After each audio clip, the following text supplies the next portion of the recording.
কাবা শরীফ ইব্রাহিম আলাইহিস সালাম বানাইছে। আরে আমি নিজেও তো ইব্রাহিম আলাইহিস সালামের বংশের মধ্যে আল্লাহ আমি নবীরে পাঠাইছে। সুবহানাল্লাহ কোন। আমার মন চায় রে ইব্রাহিম আলাইহিস সালাম যে ঘর বানাইছেন বাইতুল্লাহ শরীফ ইব্রাহিম আলাইহিস সালাম বানাইছেন, ওই কাবা শরীফের দিকে ফিরা নামাজ পড়তে আমার মন চায়। জোরে জোরে বলেন সুবহানাল্লাহ। মদিনা শরীফে যাওয়ার 17 মাস পরে, কয় মাস পরে? 17 মাস পরে আল্লাহর হাবিব এই যে জিনিসটা নবীর দিলের মধ্যে উঠতেছে, জল্পনা কল্পনা, নবী মনে মনে চায় যদি আমাদের কেবলাটা বাইতুল্লাহ শরীফের দিকে হয়ে যাইতো, কেবলার দিকে হয়ে যাইতো, এটা নবীর ইচ্ছা। একদিন হঠাৎ করে জিবরাইল আমিন আসলেন। আসার পরে আল্লাহর নবী বললেন, জিবরাইল, ও জিবরাইল শোনো রে জিবরাইল, আমার বড় মন চায় বাইতুল মুকাদ্দাসের দিকে ফিরা, আমি নবীর নামাজ পড়তে আর মন চায় না, আমার মন চায় রে জিবরাইল, ও জিবরাইল আমার মন চায় আমি ইব্রাহিম আলাইহিস সালামের নির্মিত সেই কাবা শরীফের দিকে ফিরে নামাজ পড়তে। জোরে জোরে কোন সুবহানাল্লাহ। জিবরাইল আমিন ডাক দিয়া কয়, ইয়া রাসূলুল্লাহ, ইয়া হাবিবাল্লাহ, নবী গো, ও মায়ার নবী, দয়ার নবী, আহারে আমি তো শুধুমাত্র আল্লাহ পাক রব্বুল আলামিনের হুকুমের গোলাম, আমি তো আল্লাহর দাস, আল্লাহর বান্দা, আল্লাহ যেটা বলেন ওইটাই করতে পারি, এর বাইরে কোনো কিছু করার ক্ষমতা আমি জিবরাইলের অধিকার আমার নাই। সুবহানাল্লাহ। জিবরাইল আমিন ডাক দেয়া কয়, নবী গো, নবী গো, নবী গো, আপনি তো শুধু রাসূল না, আপনি তো শুধু নবী না, আপনি তো শুধু রাসূল নয়, আপনি তো হইলেন হাবিবুল্লাহ, আল্লাহর পেয়ারা, আল্লাহর মাহবুব। আপনি যদি আল্লাহর দরবারে দোয়া করেন তাইলে আল্লাহ পাক রব্বুল আলামিন সেটা সাথে সাথে কবুল করেন। জোরে কোন সুবহানাল্লাহ। আল্লাহর নবী ডেকে বলেন, উম্মতেরা রে, ও আমার উম্মত, শোনো শোনো শোনো, আমার যে উম্মত দুনিয়ার জমিনে বেশি বেশি করে আমি রাসূলের উপরে দুরূদ শরীফ পাঠ করবে, কঠিন হাসরের ময়দানে ওই উম্মত আমি রাসূলের সব চাইতে নিকটে থাকবে। জোরে জোরে কোন সুবহানাল্লাহ। এই চলে বেয়াদব ভাইরা আমার, বন্ধুরা আমার, এটা খাম খেলে জায়গা না, কোরআন হাদিসের মজলিস, এটা বেহেশতের বাগান, এখানে বেয়াদবি চলে। কমসে কম 10 বার কথা বলছে ছেলেটা, আমি বারবার তাকাই কথা বলিও না, তোমাকে ধমক দিল আদর করলাম, কথা বলিও না। ভাইরা আমার, বন্ধুরা আমার, খারাপ লাগতেছে আওয়াজ করে কোন ভালো লাগলে কোন হয়, ভালো লাগে, ভালো লাগে। কোরআন হাদিসের কথা তো ভালোই লাগে, ঠিক কিনা বলে? ভাইরা আমার, বন্ধুরা আমার, তাহলে আল্লাহর হাবিব কি বললেন? নবীজি আমার বললেন, উম্মত উম্মত, আমার উম্মত রে, শোনো শোনো শোনো, আমার যে উম্মত দুনিয়ার জমিনে আমি রাসূলের উপর বেশি বেশি করে দুরূদ শরীফ পাঠ করবে, কঠিন হাসরের ময়দানে ওই উম্মত আমি নবীর সব চাইতে নিকটে থাকবে। জোরে জোরে কোন সুবহানাল্লাহ। এখন বলেন, আমরা হাসরের ময়দানে নবীর নিকটে থাকতে চাই কি চাই না? আর আওয়াজ করে বলেন, থাকতে চাই কি চাই না? ভাইরা আমার, বন্ধুরা আমার, যে হাসরের ময়দান হলো দুনিয়ার 50,000 বছরের সমান। আল্লাহু আকবার। দুনিয়ার 50 বছর না রে বন্ধু, 50,000 বছরের সমান হাসরের ময়দানের একদিন। কয়দিন?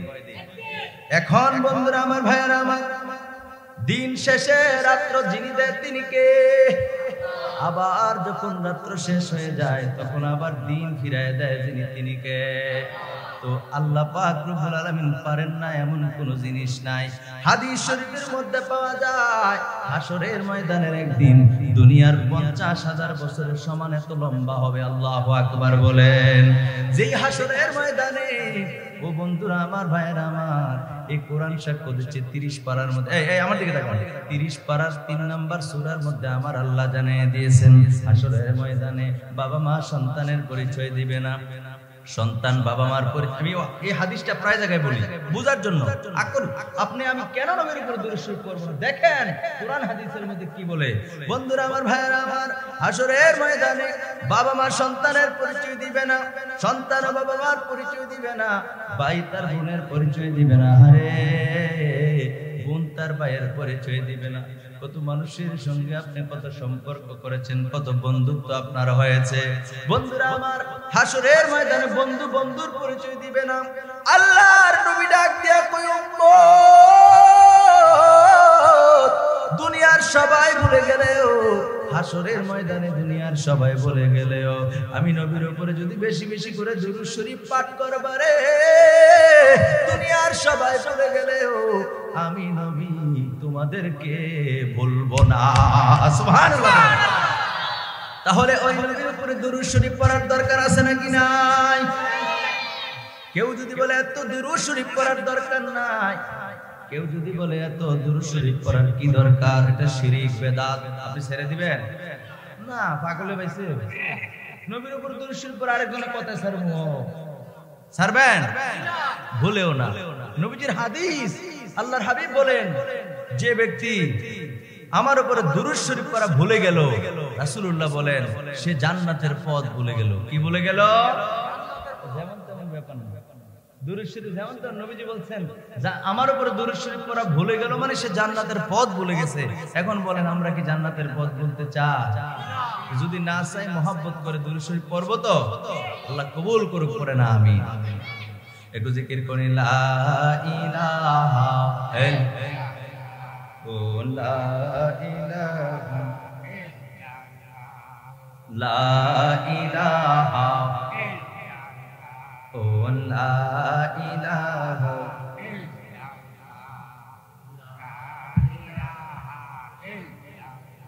ও লা ইলাহা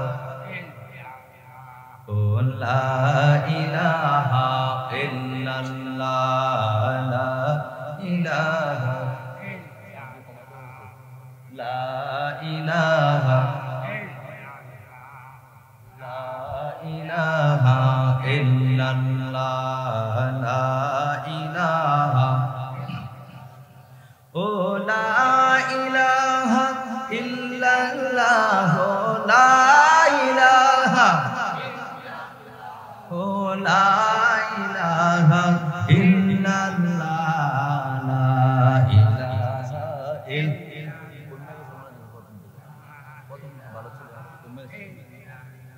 ও লা ইলাহা, ও লা ইলাহা, ও লা ইলাহা ও লা ইলাহা ইল্লাল্লাহ, লা ইলাহা, ও লা ইলাহা ইল্লাল্লাহ, লা ইলাহা ইল্লাল্লাহ, লা ইলাহা, হাসবি রব্বি জাল্লাল্লাহ, মা ফি কলবি গায়রুল্লাহ, হাসবি রব্বি জাল্লাল্লাহ, মা ফি কলবি গায়রুল্লাহ, নূরে মুহাম্মদ সাল্লাল্লাহ, পরে নূর মুহাম্মদ সাল্লাল্লাহ, লা ইলাহা ও লা ইলাহা, ও লা ইলাহা, লা ইলাহা ইল্লাল্লাহ, মুহাম্মাদুর রাসূলুল্লাহ সাল্লাল্লাহু আলাইহি ওয়াসাল্লাম। সকলে পড়েন আলহামদুলিল্লাহ।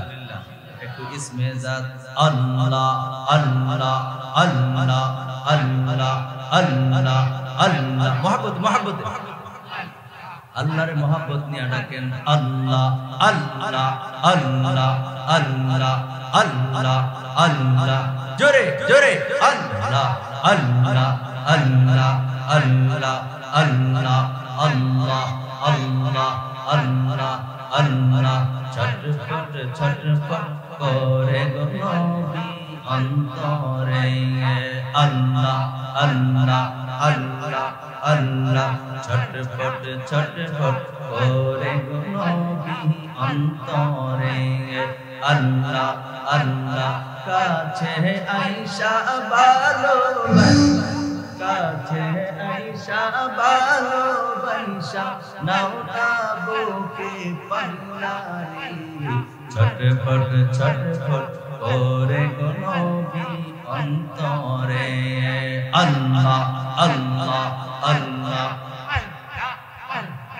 আল্লাহ আল্লাহ আল্লাহ ছটফট ছটফট করে গো নবী অন্তরে আল্লাহ আল্লাহ আল্লাহ আল্লাহ কাছে আয়েশা ভালোবাসা কাছে আয়েশা ভালোবাসা নাও না বুকে পাগলারি ছটফট ছটফট করে গো নবী অন্তরে আল্লাহ আল্লাহ আল্লাহ আল্লাহ আল্লাহ আল্লাহ আল্লাহ আল্লাহ আল্লাহ আল্লাহ তুমি না এলে পৃথিবীতে তুমি না এলে ভুবনেতে পথহারা হইতাম রে ছটফট ছটফট করে গো নবী অন্তরে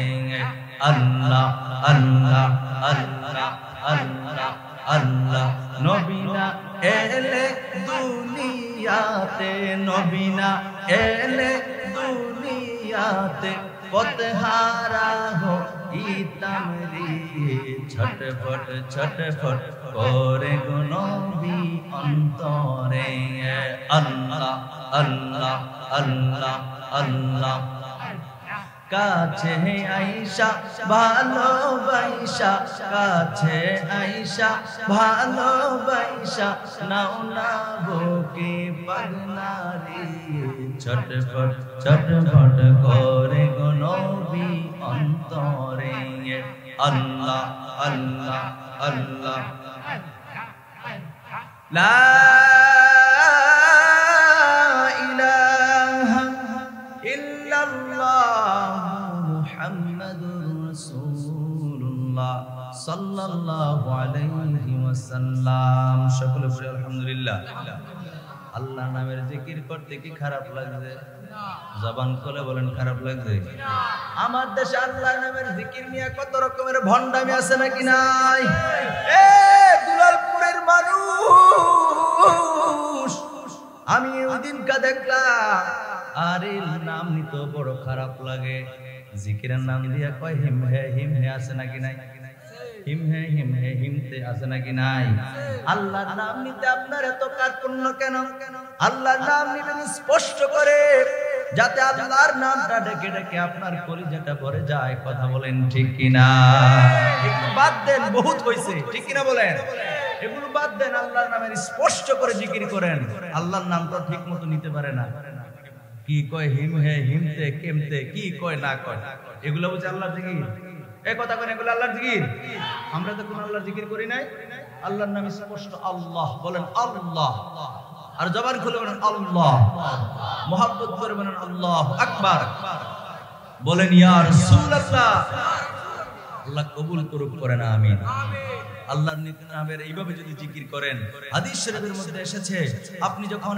অপরাধ করেন ভুল হয়ে যায় গুনাহ হয়ে যায় তখন আপনার কলবের মধ্যে কালো একটা দাগ পড়ে যায় কালো একটা কি হয়ে যায় দাগ পড়ে যায় আল্লাহর নামে বলেন প্রিয় হাজিরিন দুনিয়ার কোন বস্তু যদি নষ্ট হয়ে যায় মরিচা ধরে যায় ঝং পড়ে যায় কিংবা ময়লা হয়ে যায় কাপড়ের মধ্যে ময়লা পড়লে সুড়া আছে নাকি নাই সাবান আছে নাকি নাই ওই সাবান দিয়া ঠিক মতো ধুতো করলে পরিষ্কার হয়ে যাবে ঠিক কিনা বলেন লোহার মধ্যে ঝং ধরলে বন্ধুরা আমার এক ধরনের শীষ কাগজ আছে শিরিষ কাগজ বা শীষ কাগজ যেটাই বলেন ওইটা দিয়া যদি আপনি ঘষা মাজা করেন লোহার জং কিন্তু দূরে সরে যাবে ঠিক কিনা বলেন আল্লাহর নবী কয় উম্মত ও আমার উম্মত শুনো শুনো রে আরে কলবের মধ্যে যদি কালো দাগ পড়ে যায় রে উম্মত, মাবুদের নামটা নিয়ে যখন তুমি আল্লাহর নামের জিকির যখন করবা, প্রত্যেকটা জিকিরের ধাক্কায় ধাক্কায় আল্লাহ পাক রব্বুল আলামিন কলবের সেই কালো দাগগুলি পরিষ্কার করে দিবে। জোরে কোন সুবহানাল্লাহ। আল্লাহর নামের জিকির করার কারণে যদি কারো কাছে খারাপ লাগে, আল্লাহর নামের জিকির করার কারণে কারো কাছে যদি অশান্তি লাগে, বুঝবেন আপনার কলবের মধ্যে শয়তানে বাসা বানাইছে। ঠিক কিনা বলেন? আর যদি আপনার কাছে মজা লাগে, আপনার আমি কিসের জন্য বলবো আপনি গাফেল, আপনাকে আমি কিসের জন্য বলবো বেআমলদার, আপনাকে আমি কিছু বলার দরকার নাই। আপনার মধ্যে যদি আল্লাহর নামের জিকির ভালো লাগে গো, তাইলে বুঝবেন আপনার কল পরিষ্কার আছে। ঠিক কিনা বলে? হ্যাঁ আমার বন্ধুরা, আমার জন্য হাঁটতে বসতে, হাঁটতে চলাফেরা করতে, উঠতে বসতে যখন একটু সময় পাবেন, সুযোগ পাবেন, জিকির যার নামে হবে তিনি কে? জিকির হবে কার নামে? আল্লাহ পাকের নামে। ঠিক কিনা বলেন? আপনি সর্ব অবস্থা আল্লাহর নামে জিকির করতে পারবেন। সুবহানাল্লাহ কোন না? সর্ব অবস্থায়, পাকে না পাকে, সুস্থতায় অসুস্থতায়, আপনার হায়াত যতদিন আছে আপনি আল্লাহকে ডাকতে পারেন। সুবহানাল্লাহ কোন না? বলে হুজুর পাকে না পাকে বলবেন, হ্যাঁ এটাই তো বিধান। আপনি বাথরুম করতেছেন, সাপোজ ওই সময়কে বিপদে পড়ছেন, আছে নাকি নাই? কত রকমের বিপদ আছে, আল্লাহও আমার উদ্ধার করবে, গুনাহ হইব? আরে রবেরই তো ডাক দিবে। কিন্তু নবীজিকে ডাকা যাবে ওই মুহূর্তে অপবিত্র অবস্থায়, নবীর দুরূদ শরীফ পড়া জায়েজ নাই। সুবহানাল্লাহ কোন? নবীজিকে আল্লাহ মর্যাদা দিয়েছেন, কিন্তু রব হিসেবে আল্লাহকে আপনি সর্ব অবস্থায় ডাকতে পারবেন। সুবহানাল্লাহ। এই জন্য আল্লাহ পাকের নামে জিকির করে করে নিজেকে প্রস্তুত করেন, জবানকে পবিত্র করেন, নিজের আমলকে ভারী করেন। সব চাইতে যিনি খুশি হবেন তিনি কে? ভাইরা আমার, বন্ধুরা আমার, আমি অসুস্থ শরীর নিয়ে বেশিক্ষণ আলোচনা করব না। তারপরেও আমাকে একটা সময়ের আমাকে সিগন্যাল দিয়েছেন যে এই সময়ের মধ্যে হুজুর ইনশাআল্লাহ মাহফিলটা শেষ করে দেব। আমি যথা সময়ের মধ্যে মাহফিলটা শেষ করার চেষ্টা করব। আল্লাহ যেন আমাকে বিশুদ্ধভাবে কিছু বলার এবং আপনাদেরকে মনোযোগ সহকারে শ্রবণ করার তৌফিক দান করে। আমরা পড়ি আমিন। আর জোরে কোন আমিন। আমি পবিত্র কুরআনুল কারীম থেকে সূরা বাকারার 144 নম্বর আয়াতে কারিমা তেলাওয়াত করেছে। আমার সাথে সকলে পড়ুন, আউযু বিল্লাহি মিনাশ বিবারাকাতি বিসমিল্লাহির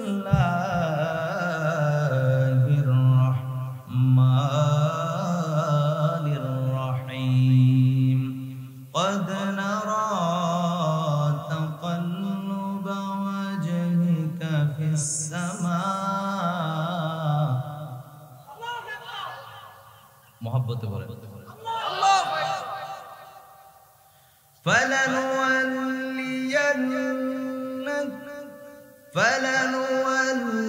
فلنولينك قبلة ترضاها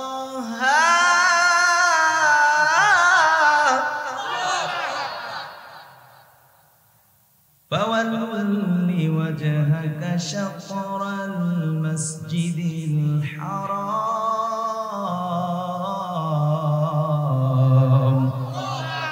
ভাইরা আমার, বন্ধুরা আমার, আল্লাহ পাক রব্বুল আলামিন কুরআনুল কারীমের মধ্যে সূরা বাকারা 2 নম্বর সূরা, এই 2 নম্বর সূরার প্রথম নাম্বার পারা 2 নম্বর সূরা 144 নম্বর আয়াতে কারিমার মধ্যে আল্লাহ বলছেন, আল্লাহ জানায়া দিয়েছেন, হাবিব আপনার আকাশের দিকে বারবার চাহনি আমি আল্লাহ পাক রব্বুল আলামিন অবশ্যই অবলোকন করছি।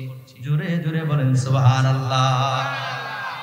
আল্লাহ পাক রব্বুল আলামিন কি বলছেন? হাবিব আপনি যে বারবার আকাশের দিকে তাকাইতেছেন, বন্ধু গো বন্ধু গো বন্ধু গো, আমি আল্লাহ পাক রব্বুল আলামিন আপনি যে আকাশের দিকে বারবার তাকান, এটা আমি আল্লাহ পাক রব্বুল আলামিন অবলোকন করছি, দেখতেছি। জোরে জোরে কোন সুবহানাল্লাহ। আর জোরে বলেন সুবহানাল্লাহ। এ আমার ইমানদার ভাইরা রে, এরপর আমার আল্লাহ পাক রব্বুল আলামিন বলছেন, আপনাকে এমন দিকে, এমন কিবলার দিকে ফিরিয়ে দেওয়া হবে যেটা আপনি পছন্দ করেন। জোরে জোরে কোন সুবহানাল্লাহ। আমি এই আয়াতের অর্থ বলতেছি, একটু পরে বুঝবেন কি আল্লাহ কি বলতেছে, কেন বলতেছে। কথা বুঝাইতে পারছি ভাইরা আমার, বন্ধুরা আমার? এরপর আল্লাহ পাক রব্বুল আলামিন বললেন ফাওয়াল্লি ওয়াজহাকা শাতরাল মাসজিদিল হারাম।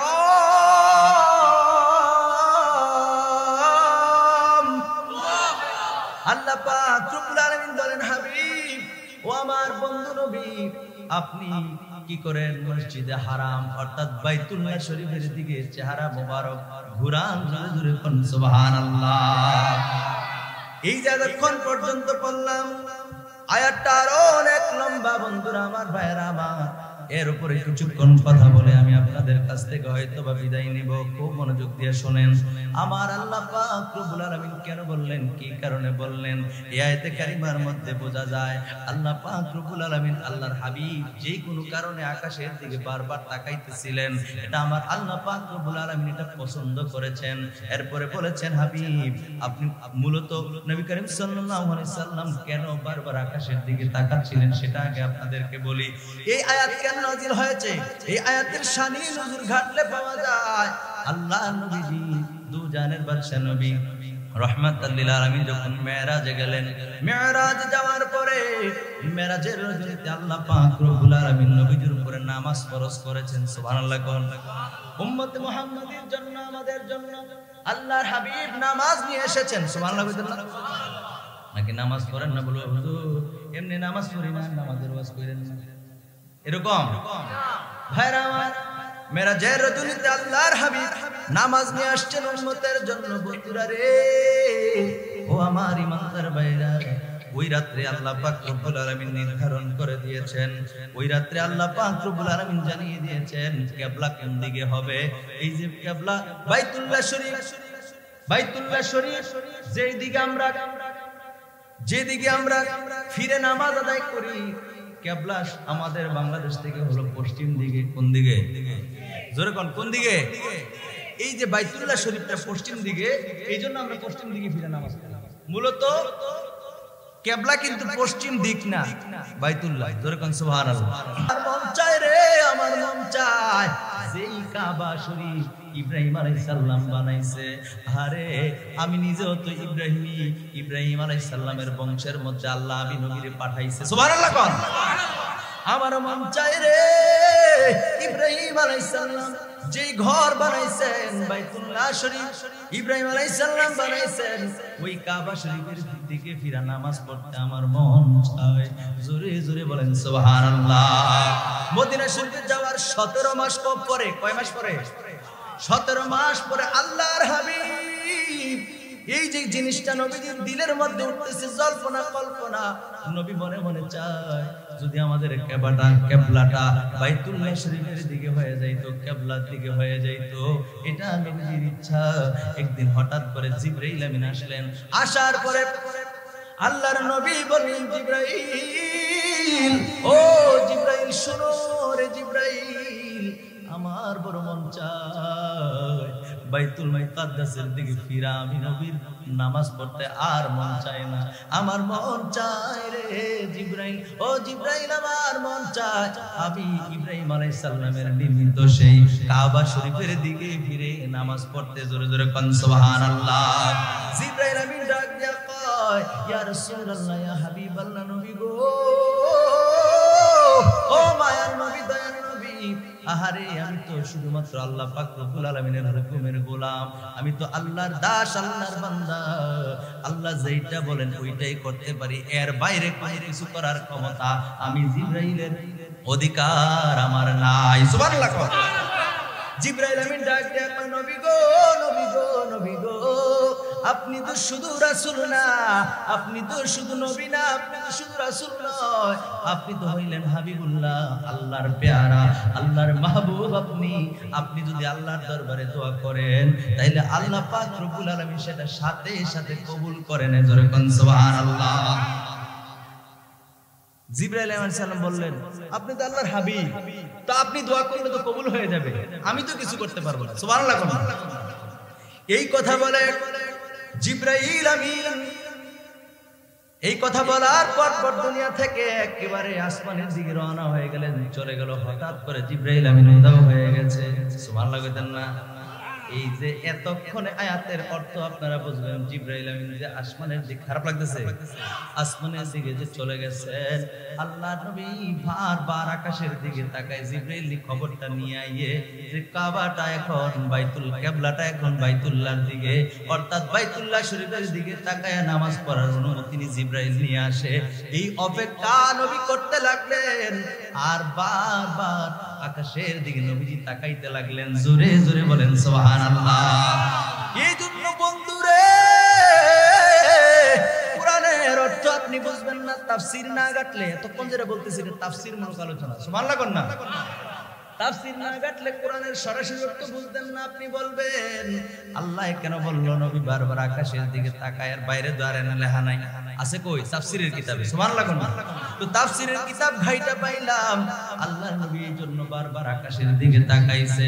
আর জিবরাইল আমিন গেল রে, জিবরাইল নি খবর নিয়ে আসে, এই সংবাদ নিয়ে জিবরাইল আমিন নিয়ে আসে যে আল্লাহ পাক রব্বুল আলামিন হুকুম করে দিলেন, বন্ধু গো, ও আমার বন্ধু নবী, আপনি আর বাইতুল মুকাদ্দাসের দিকে ফিরে নামাজ পড়তে হবে না, আপনি বাইতুল্লাহ শরীফের দিকে, মসজিদে হারামের দিকে আপনি ফিরে নামাজ আদায় করেন। এই সংবাদ নিয়ে জিবরাইল নিয়ে আসে।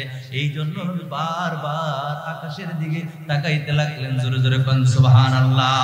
তো আল্লাহ পাক রব্বুল আলামিন এই কথাটা কুরআনুল কারীমের মধ্যে আল্লাহ বলেছেন, قد نرى تقلب وجهك في السماء।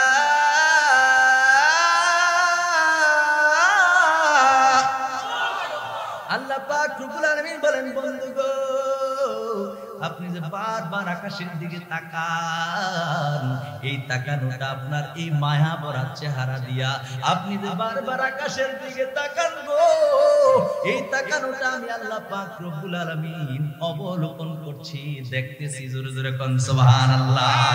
এরপরে আল্লাহ কয়, এরপরে আল্লাহ পাক রব্বুল আলামিন বলেন, ফালানুওয়াল্লিয়ান্নাকা কিবলাতান তারদাহা।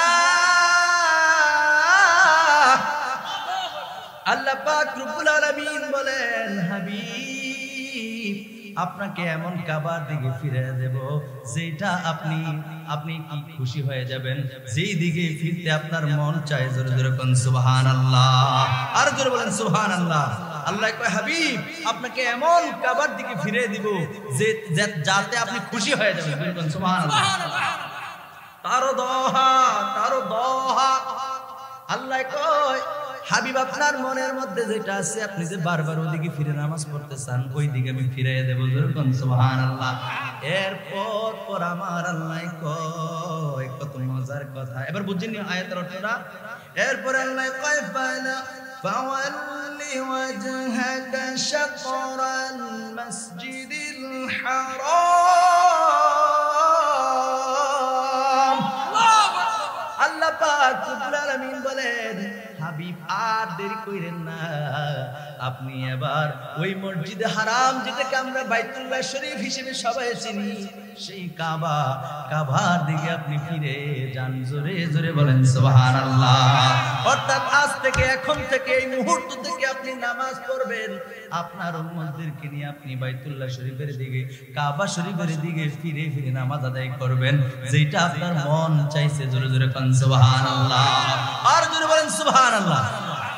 তোমার ইচ্ছা প্রাধান্য পায় সবারই উপর, বাস্তব প্রমাণ কেবলা মোদের মক্কার কাবা ঘর। তোমার ইচ্ছা প্রাধান্য পায় সবারই উপর, বাস্তব প্রমাণ কেবলা মোদের মক্কার কাবা ঘর। বাইতুল মুকাদ্দাস ছিল কেবলা সবারই, বাইতুল মুকাদ্দাস ছিল কেবলা সবারই। আর কাবা কেবলা কবুল হলো, কাবা কেবলা কবুল হলো, ইচ্ছা তোমারই, আমরা তোমার ভিখারি। বলেন বলেন বলেন, আমরা তোমার ভিখারি। এই যে গজলটা বলেন, অনেক মিথ্যা না কোরআনের আয়াত? এই কোরআন আয়াতটা দেখো তোমরা বানাইছে, আমরা তোমার ভিখারি, আমরা তোমার ভিখারি গো নবী তোমার ভিখারি, আমরা তোমার ভিখারি গো নবী তোমার ভিখারি, আমরা তোমার ভিখারি। জোরে জোরে কোন সুবহানাল্লাহ, আরো জোরে বলেন সুবহানাল্লাহ। তোমার ক্ষমতা চলে আসমানে শুধু জমিনে নয়, সুবহানাল্লাহ কোন। আল্লাহর নবীর হাতের ইশারায় চন্দ্র দ্বিখণ্ডিত হয়ে গেল, নবী হলো নবী হলো দুনিয়ায়, আর চন্দ্র চাঁদ হলো আসমানে। নবীর ক্ষমতা তো শুধু দুনিয়ায় সীমাবদ্ধ না, নবী চাইলে আসমানের সেই চাঁদকেও দুই টুকরা করতে পারে নাকি পারে না? ক্ষমতা দিচ্ছেন কে? আরে আমরা তো একবারে কই না যে নবী নিজের থেকেই জানে, নিজের থেকেই পারে, এটা বললেন না শিরক হইছে, কথা কয় না। একটা মানুষকে দেখবেন বর্তমান বিশ্ব হিউম্যান যারা আছে, আপনার যারা অলিম্পিক গেমস যেটাকে বলা হয়, সারা বিশ্ব থেকে মানুষ একত্রিত হইয়া বিভিন্ন অলিম্পিক গেমস আছে না, কথা কয় আছে কিনা? হাঁটে, আবার মোটরসাইকেল নিয়ে এমন ডিগবাজি খায়, খাইয়া খাইয়া আবার জাগাত গাড়ি চালায়, আছে নাকি নাই? আপনি পারবেন নি, হেতু এটা অর্জন করছে। পাহাড়ের উপর থেকে ফইরা আবার জাগাত, কথা কয় না, ঠিক কিনা? কিন্তু অ্যাক্সিডেন্ট করে না, তো এটাতে সে পারতেছে, সে যোগ্যতা আল্লাহ দিয়েছেন, সে চেষ্টা করেছে, হয়েছে। আপনি করেন নাই, হয় না, তাই বলে কি তার এটাকে আপনি অস্বীকার করবেন? ভাইরা আমার, বন্ধুরা আমার, এই ক্ষমতায় যোগ্যতা আল্লাহ দিয়েছেন বলে ওই ব্যক্তি পারে। এইটা যদি আপনি আজকে 1500 বছর পরে ক্যামেরায় দেখার কারণে, পর্দায় দেখার কারণে, টিভির চ্যানেলগুলোতে দেখার কারণে আপনার বিশ্বাস হয় আল্লাহ পাক রব্বুল আলামিন নবীজিকে এমন মর্যাদা দিয়েছেন যেটা আপনি আমি দেখি নাই, কিতাবে পেয়েছি, বিশ্বাস করা হলো ইমানদারের কাজ, ঠিক কিনা বলেন? নবীজি জমিন থেকে আসমানের সেই চাঁদকে দুই টুকরা করে দেখিয়েছেন, জোরে জোরে বলেন সুবহানাল্লাহ। এইজন্য তার শায়ের তার গজলের মধ্যে বলতেছেন, তোমার ক্ষমতা চলে আসমানে শুধু জমিনে নয়, সুবহানাল্লাহ কন্যা। তোমার ইশারায় মাগরিব হতে উল্টা আসর হয়, সুবহানাল্লাহ কন্যা। এটার কিন্তু আরেকটা ঘটনা আছে, সেদিকে যাব না, কারণ একদিকে আলোচনা নিচ্ছি তো। নবীজির ইশারায় একদিন হযরত আলী রাদিয়াল্লাহু তাআলা আনহুকে নবীজি এক জায়গায় পাঠাইলেন, তখন আসরের নামাজের টাইম হয়ে গেছে, সবাই আসর নামাজ করে ফেলছে। নবীজি ওই আলী রাদিয়াল্লাহু তাআলা আনহু ওই কাজ, নবীজির হুকুম মোতাবেক ওই কাজ করে ফিরে আসতে আসতে মাগরিবের নামাজের সময় গেছে, সূর্য ডুবে গেছে, আসর নামাজের টাইম নেই, সুবহানাল্লাহ কোন। আর যেরকম সুবহানাল্লাহ। ভাইরা আমার, বন্ধুরা আমার, আলী রাদিয়াল্লাহু তাআলা আনহু আসার সাথে সাথে অল্প সময় ছিল মাগরিবের। আলী রাদিয়াল্লাহু তাআলা আনহুর রান মুবারক, উরাত মুবারকের মধ্যে আল্লাহর নবী মাথা মুবারক দিয়ে একটু বিশ্রাম নিলেন, সুবহানাল্লাহ কন্যা। নবীজি জিজ্ঞেস করে নাই, আলী রে, আমরা সবাই তো আসরের নামাজ পড়লাম, তুমি পড়ছো নি? নবী জিজ্ঞাসা করে নাই, সুবহানাল্লাহ কন্যা। নবীজি আলী রাদিয়াল্লাহু তাআলা আনহু আসার সাথে সাথে আলী রাদিয়াল্লাহু তাআলা আনহু সে রান মুবারকের মধ্যে মাথা মুবারক রাইখা আল্লাহর নবী একটু বিশ্রাম নিলেন, জোরে জোরে কোন সুবহানাল্লাহ, আর জোরে কোন সুবহানাল্লাহ। এরপরে আলী রাদিয়াল্লাহু তাআলা আনহু বিশ্রাম নেওয়ার পরে তিনি বিশ্রাম নিয়ে উঠলেন, ওঠার পরে দেখলেন আলী রাদিয়াল্লাহু তাআলা আনহুর মনটা বেজার। মনটা কি একটু মলিন বা একটু ব্যতিক্রম দেখা যাইতেছে। তিনি জিজ্ঞেস করলেন, কি ব্যাপার আলী, কি হয়েছে? আলী রাদিয়াল্লাহু তাআলা বললেন, আমি কোনোদিন নামাজ কায়দা করি না, যখন সুবহানাল্লাহ। ইয়া রাসূলুল্লাহ, আজকে তো আসরের নামাজ পড়ি নাই। আল্লাহু আকবার। আল্লাহর নবী সাথে সাথে দোয়া করলেন, আল্লাহর দরবারে হাত তুলে বললেন, আল্লাহ, আমার আলী কোনোদিন আসরের নামাজ কাজা করে নাই, আজকে বুঝি নামাজ কাজা হয়ে যাবে গো। ও মাবুদ, এই দোয়া করতে না করতে আল্লাহ পাক রব্বুল আলামিন ওই ডুবন্ত সূর্যকে আবার পুনরায় আসরের নামাজের সময় হইলে সূর্যটা যেই জায়গায় থাকে ওই জায়গার মধ্যে আইনা সূর্যটাকে স্থির করে দিয়েছেন আমার আল্লাহ, সুবহানাল্লাহ। আর আল্লাহ নবী কয়, আলী, আলী রে, তাড়াতাড়ি যাও, নামাজ আদায় করো, সুবহানাল্লাহ। নামাজ আদায় করার সাথে সাথে সূর্য আবার ডুবে গেল, জোরে জোরে কোন সুবহানাল্লাহ। এইগুলা নবীজির মুজিজা, নবীজির কি মুজিজা। এই মুজিজাগুলো থাকার কারণেই তো মানুষ আল্লাহর নবীর প্রেমে পড়ে গেছে, পাগল হয়ে গেছে, জোরে কোন সুবহানাল্লাহ। আল্লাহ নবীদেরকে এই মুজিজাগুলো দেওয়ার কারণে মানুষ অতি দ্রুত বুঝতে শিখেছে যে তিনি আল্লাহর নবী, এই জন্যই তিনি পারেন, আল্লাহ ওনাকে ক্ষমতা দিয়েছেন। জোরে জোরে বলেন সুবহানাল্লাহ। ভাইরা আমার, বন্ধুরা আমার, তো গজলের মধ্যে শায়ের এটা বলতেছেন, তোমার ক্ষমতা চলে আসমানে শুধু জমিনে নয়, তোমার ইশারায় মাগরিব হতে উল্টা আসর হয়। সুবহানাল্লাহ। আরে তোমার মুজিজার কথা কি শেষ করিতে পারি, তোমার মুজিজার কথা কি শেষ করিতে পারি। আরে খেজুর গাছের ডাল হয়ে যায়, খেজুর গাছের ডাল হয়ে যায় ধারালো তলোয়ারি। আমরা তোমার ভিখারি, আমরা তোমার ভিখারি, আমরা তোমার ভিখারি গো নবী, তোমার ভিখারি। বলেন বলেন, আমরা তোমার ভিখারি, আমরা তোমার ভিখারি। একটা জবান বন্ধ রাখবেন না, চিৎকার মেরে বলেন সুবহানাল্লাহ। বদরের প্রান্তরে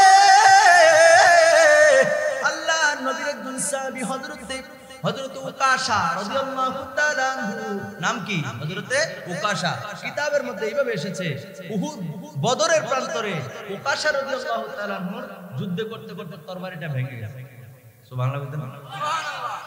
তরবারিটা যখন ভেঙে গেছে, আল্লাহর নবীর সাহাবী একটা দৌড় দিছে, দৌড় দিয়ে গিয়ে নবীজির কাছে গিয়া বলেন, ইয়া রাসূলুল্লাহ, ইয়া হাবিবাল্লাহ, নবী গো, নবী গো, নবী গো, আমার তরবারিটা ভেঙে গেছে গো নবী।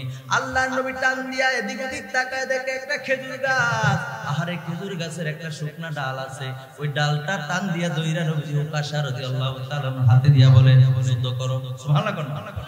যখন যুদ্ধ করতে গিয়েছে রে বন্ধুরে, যখন যুদ্ধ করতে গিয়েছি, দেখা গেল ইস্পাতের তলোয়ারের চাইতে এই খেজুরের ডাল আরো ধারালো হয়ে গেছে। জোরে জোরে বলেন সুবহানাল্লাহ। আমার দেশে এমন অনেক মৌলবী আছে যারা আজকের দিনের নবীজির শান মানগুলি তাদের কাছে পছন্দ হয় না। আল্লাহ নবীর শানে বেয়াদবি করে আছে নাকি নাই? ওই রকম বেয়াদবি যদি হইতো, ওই সময় বলতো, নবী গো, আপনি কি আমার বোকা পাইছেন?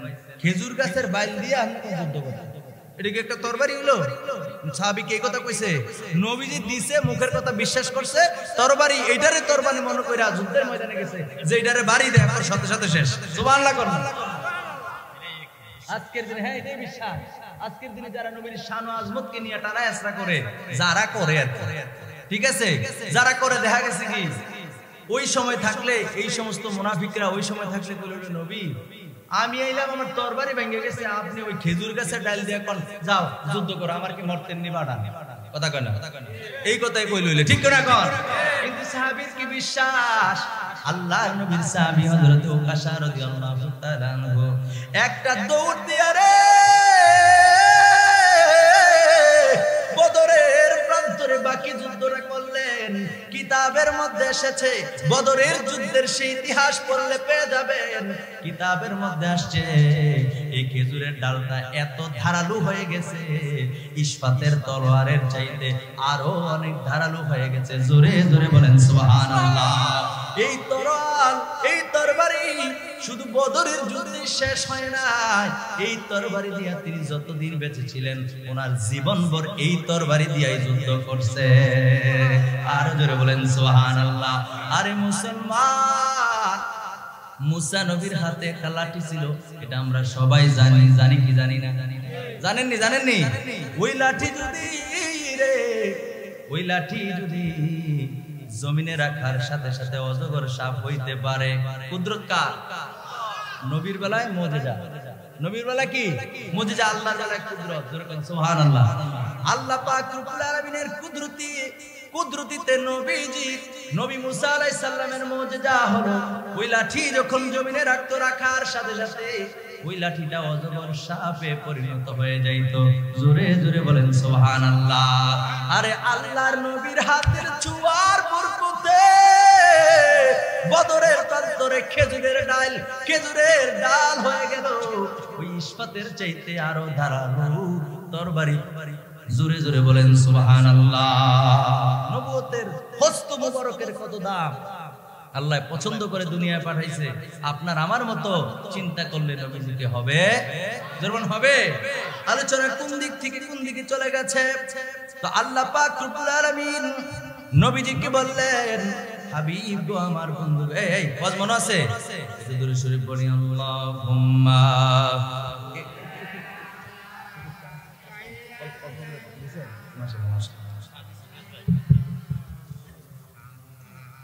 وعلى آل مولانا আয়রে নবীন আয়রে প্রবীণ আয়রে মুমিন মুসলমান সবাই মিলে পড়ি দুরূদ সাজাই নবীর প্রেম বাগান। আল্লাহুম্মা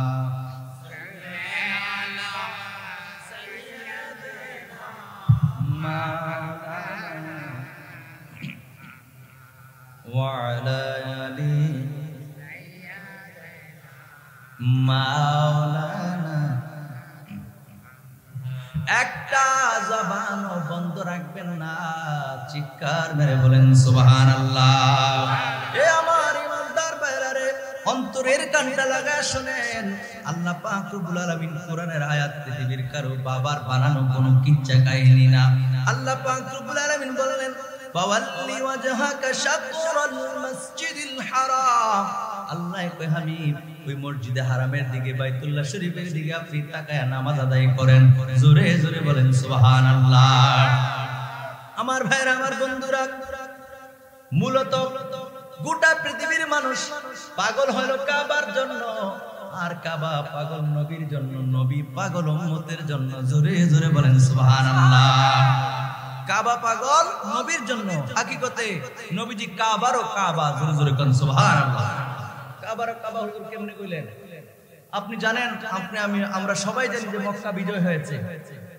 আল্লাহ নবী মক্কা বিজয় করেছেন, মদিনা শরীফে গিয়া নবীজি হিজরত করে রাষ্ট্র গঠন করেছেন। পর্যায়ক্রমে আস্তে আস্তে আস্তে আস্তে মক্কার অভিযান শুরু হয়েছে। সুবহানাল্লাহ। মক্কাতে যুদ্ধ করে, কোনো যুদ্ধ ছাড়াই নবীজি যখন দলবল নিয়ে আসছে, আহারে কাফেরদের এক একজনের অবস্থা খারাপ। কথা কোন ঠিক কিনা? মক্কা বিজয়ের পরে কাফেররা যখন পলায়ন করলো, কেউ আর মাঠে নাই। দুই পক্ষ থাকলে না কবে আসো খেলা হবে, ঠিক কিনা বলেন? দুই পক্ষ না থাকলে কইব কবে আমি যদি তোমার সাথে আমার ফাইট হবে, তো তুমি যদি কহ আয়ো খেলা হবে, ঠিক কিনা বলেন? আর আমি কইলাম আসো খেলা হবে, এখন আরেকজন আর আইয়ে না, আর কি যুদ্ধ আছে না? বুঝাইতেছি নি কথাটা?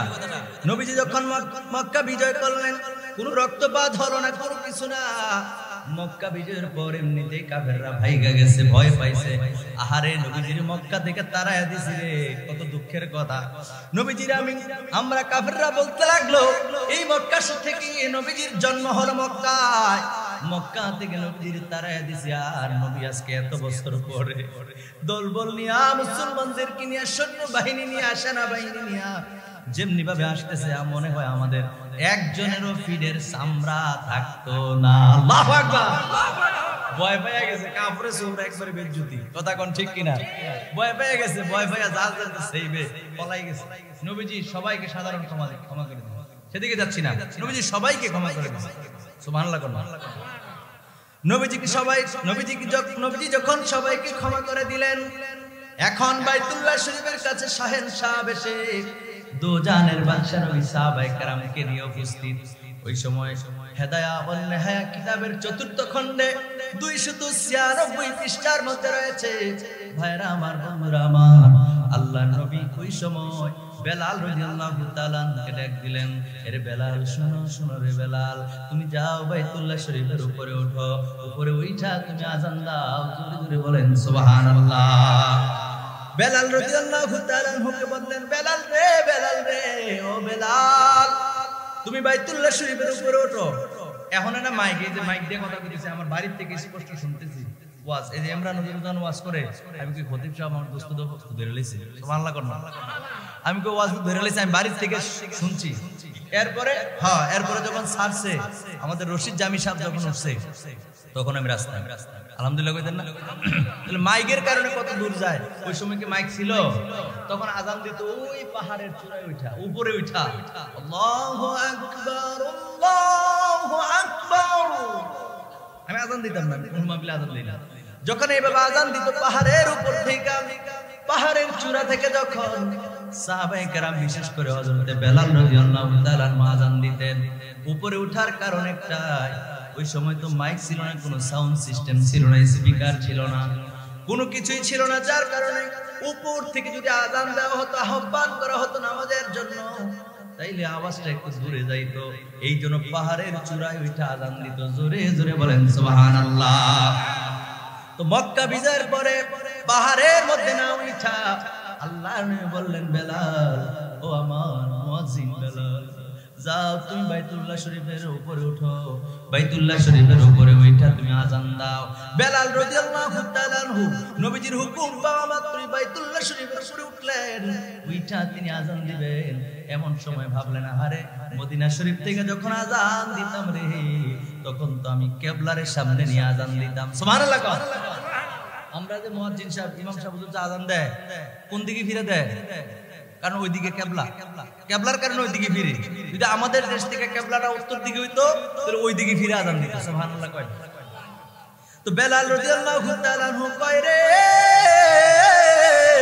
এ জগতের মানুষ কান খাড়া করে শুনেন, বেলাল রাদিয়াল্লাহু তাআলা আনহু বলতেছেন, আল্লাহর নবী হুকুম করেছেন, ঠিক আছে, আমি বাইতুল্লাহ শরীফে উঠেছি, ঠিক আছে, আজান দেওয়ার জন্য নবীজি বলতেছেন, আমি কেমন করে কোন দিকে ফিরে আজান দিব?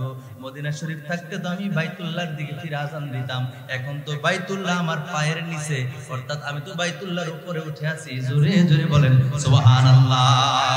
আল্লাহর নবী কি ডাক দিলেন, হযরত বেলাল রাদিয়াল্লাহু তাআলা আনহু ডাক দিলেন, ইয়া রাসূলুল্লাহ, ইয়া হাবিবাল্লাহ, নবী গো, নবী গো, ও মায়ার নবী গো, আরে মদিনা শরীফ থাকতে তুমি কিবলা বানায়া এদিকে ফিরে আজান দিতাম, এখন আমি আজান কোন দিকে ফিরে দেব? এখন তো কিবলা হলো আমার থেকে নিচের দিকে, কোন দিকে ফিরবো?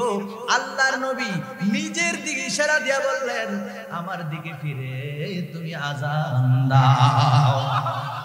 আর জোরে কোন সুবহানাল্লাহ।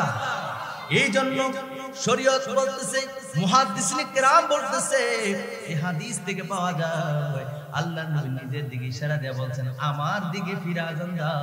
এই জন্য বলা হয়, আরে কাবার কাবা হলো আপনার আমার নবী মুহাম্মদ। জোরে জোরে বলেন সুবহানাল্লাহ। নবী হাকিকতে কাবার কাবা, জোরে জোরে বলেন সুবহানাল্লাহ। কারণ নবীজিকে সৃষ্টি না করলে আল্লাহ কাবাও বানাইতো না, আপনিও হতেন না, আসমান হইতো না, জমিন হইতো না, জান্নাত হইতো না, জাহান্নাম হইতো না, এই গাছপালা তরুলতা আল্লাহ পাকের 18,000 মাখলুকাতের কিচ্ছু আল্লাহ বানাইতো না যদি না আপনারা আমার নবীকে বানাইতেন। জোরে জোরে বলেন সুবহানাল্লাহ। লাউলা কালামা খলাকতুল আফলাক।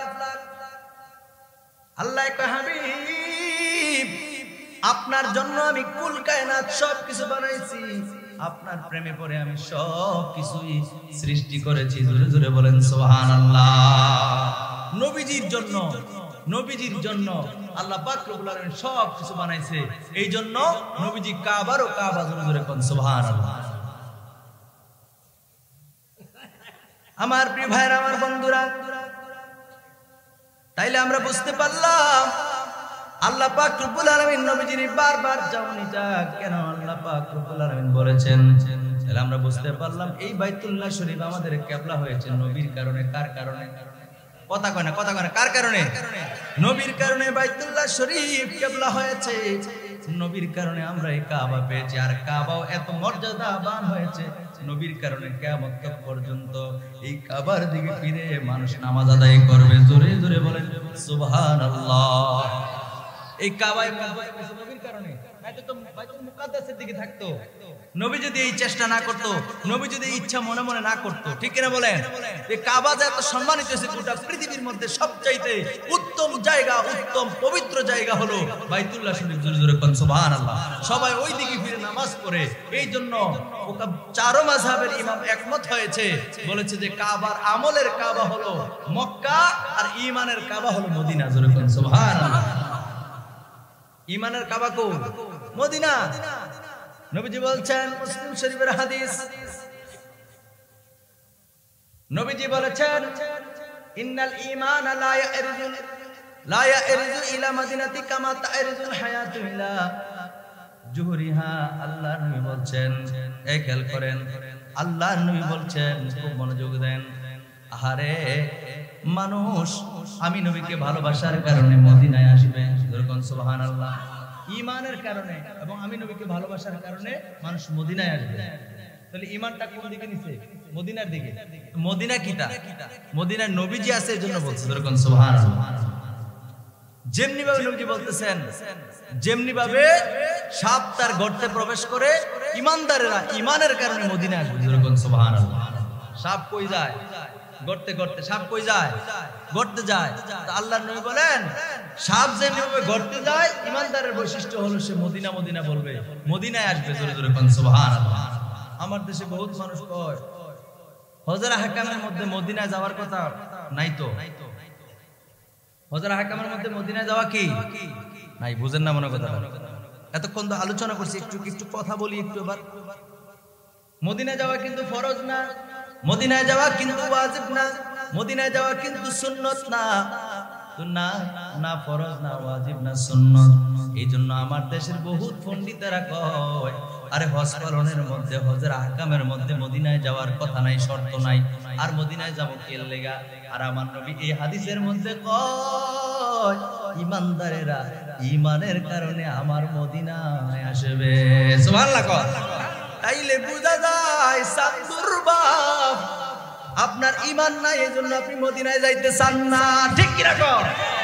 নবীজি কইছে যে ঈমানদারেরা ঈমানের কারণে আমার মদিনায় আসবে, সুবহানাল্লাহ। ঈমানদাররা কি মদিনা আসবে? আমার প্রিয় ভাইরা, আমার বন্ধুরা, এইরকম চিন্তা চেতনা যাদের মধ্যে আছে, তাদের থেকে আল্লাহ পাক রব্বুল আলামিন আপনাকে আমাকে আল্লাহ পাক রব্বুল আলামিন হেফাজতে রাখুক, পড়েন আমিন। ভাইরা আমার, বন্ধুরা আমার, মাঝখানে আরেকটি কথা বলি, যারা বাতিল ফেরকার লোক রয়েছে, এই শুনেন, যারা বাতিল ফেরকা নবীজির শান মান বুঝে না। আমি নিজে মক্কাতে গিয়েছি, হজ করেছি, আমি নিজে এই কথার প্রসঙ্গে বলছি, বলে হুজুর আপনি হাজিয়ে গেছেন, এটা কোন নাকি? আল্লাহ আমার মাফ করুক। এরকম আমার পোস্টারের মধ্যে একবার কে জানি লিখছিল, এমন ধমক দিছি। এটা আমলের বিষয়, পোস্টার লেখানোর বিষয়, এটা তো আমলের বিষয়। আপনি ফার্স্ট নামাজ পড়েন দিকে কি লিখবো? হযরতে মাওলানা নামাজি কারি শেখ মোহাম্মদ মিনহাজুল আবেদিন সববী, এটা কি লিখবো? আপনি নামাজ পড়েন দিকে কি নামাজি লিখবেন না? তো হজ তো আমল। আলহাজ পারতে লিখবেন না, যারা লেখেন আর লেখেন, কেউ লেখেন আলহাজ, এটা পোস্টারে ব্যবহার করবেন। দরকার কি এটা, ঠিক কিনা বলেন? তা আমল। আমি নামাজ পড়াইছেন, 5 ওয়াক্ত নামাজ পড়াইছেন, জুমা পড়াইছেন, ওই মসজিদে নববীর মধ্যে মানুষ, কত মানুষ আমি 2 চোখে দেখেছি, কত মানুষ ওই মসজিদে নববীর মধ্যে গিয়া জুতা নিয়ে হাঁটে, জোরে জোরে কোন নাউজুবিল্লাহ। আমরা আমাদের দেশের নিজেরা বানানো মসজিদে জুতা নিয়ে ঢুকি না? ঢুকি? কথা কেন ঢুকি? আর হ্যাঁ, আর মসজিদে নববী, যে মসজিদে নববীতে আল্লাহর হাবিব নিজে খুতবা দিয়েছেন, নামাজ পড়াইছেন, হযরত আবু বকর সিদ্দিক নামাজ পড়াইছেন, হযরত ওমর ফারুক রাদিয়াল্লাহু তাআলা নামাজ পড়াইছেন, এমনি করে পর্যায়ক্রমে সাহাবায়ে কেরাম নামাজ পড়াইছেন। এত দামি মসজিদে নববীর মধ্যে জুতা পরে তো হাঁটে, আমি এমন কুলাঙ্গার দেখেছি যারা জুতা পরিধান করে নামাজে দাঁড়ায়, আল্লাহু আকবার, নাউজুবিল্লাহ। তাদের থেকে আমরা বহু ভালো আছি, ঠিক কিনা বলেন? ওই সমস্ত লোকগুলো থেকে আমরা বহু ভালো আছি, কারণ বেয়াদবির চেয়ে গায়রে হাজির ভালো। বেয়াদবির চেয়ে কি? নিজের চোখে দেখেছি মিথ্যা বললে কোরআন আমার সামনে। যারা হজ করছেন এরকম আসেননি? দুই একজন আপনি গেছে কথা সত্য নেই, কিন্তু না, যারা বিমারি আছে এটা নাইলে বুঝলাম যে বিমারি, তার মানে মসজিদ নববীর মধ্যে হাইটাই বিমারি কি ভালো হইব না বাড়বো? কথা কেন ভালো হইব না বাড়বো? মসজিদে নববীর আমার মুআল্লিম আমাকে প্রায় 1 মাইল দূরে বলছে জুতা খোলেন সবাই। আমাদের কাফেলার যে মুআল্লিম বলছে 1 মাইল দূর থেকে বলছে, কারণ ওই দেশে কিন্তু মাটি নাই। এ আপনি মাটি হাঁটতেছেন, পা ভরে যেতেছে, ওইখানে এইসব নাই তো, একবার ক্লিন পাকা। সুবহানাল্লাহ কইতেন না? আলহামদুলিল্লাহ কোন? তো আপনার পা তো ভরবে না। আচ্ছা, মুরব্বিরা রে বা রোগীদেরকে ধরে নিলাম, যুবকরা ইয়াং একেবারে আমার চারো ইয়াং, এরাও হাঁটতেছে, কারণ ওই যে অন্যদেরকে দেখতেছে, মনে করেন সমস্যা নাই। আর সমস্যা নাই, যেমন বর্তমানে ছেলে মেয়ে একসাথে বাইরে করে, ডোন্ট মাইন্ড, সমস্যা নাই কইতে তো অবৈধ সন্তান পর্যন্ত পয়দা হয়ে যায়, ঠিক কিনা বলেন? পার্ক গুলিতে ছেলে মেয়ে ডাবল ছেলে এবং মেয়ে একসাথে জোড়ায় বৈশা, নাউজুবিল্লাহ কোন? বাংলাদেশের এই পার্কগুলোর, অথচ কত সুন্দর জাদুঘর, কত কিছু আমাদের দেশে আছে না? কিন্তু এগুলার পাশাপাশি এগুলা নোংরামির কারণে আর মানুষ এগুলা ভদ্র মানুষ দেখার জন্য যায় না, ঠিক কিনা বলেন? এই যে সমস্যা নাই, এই সমস্যা নাই কইতে কইতে ছেলে মেয়ে একসাথে থাকে, কই সমস্যা নাই তো। নাউজুবিল্লাহ। কোথায় গেল পর্দা, কোথায় গেল আমল, কোথায় গেল আল্লাহর ভয়, কোথায় গেল আল্লাহ পাক রব্বুল আলামিনের হাবিব যে রাস্তা দেখাইছেন ওই রাস্তা মতে চলা কোথায় গেল, ঠিক কিনা বলেন? সুতরাং সব জায়গায় ডোন্ট মাইন্ড বা সমস্যা নাই এরকম বলার কোনো সুযোগ। আবার বলে হুজুর যে জুতাগুলো পরি এই জুতাগুলোতে একেবারে নতুন, ময়লা নাই, কোনো কিছু নাই। যদি একেবারে নতুন হয় এটার নাম কি? আরো জোরে কর। জুতা কি মাথায় থাকে না পায়ে থাকে? জুতা কি মাথায় থাকে না পায়ে থাকে? যদি পায়ে থাকে তো পায়ের জিনিসটা যেই জায়গায় নবীজি হাঁটছে, বিচরণ করছে। ইমাম মালিক রাহমাতুল্লাহি আলাইহি কোনদিন মদিনা শরীফের মধ্যে জিন্দেগি কাটাইছে, কোনদিন মদিনার গলিতে যখন হেঁটেছে তখনও কোনদিন এক সেকেন্ডের জন্য, একটি মুহূর্তের জন্য তিনি জুতা পরিধান করেন নাই, করেন নাই, করেন নাই। জোরে জোরে বলেন সুবহানাল্লাহ। ওনার চেয়ে বেশি বুঝে গেছি আমরা।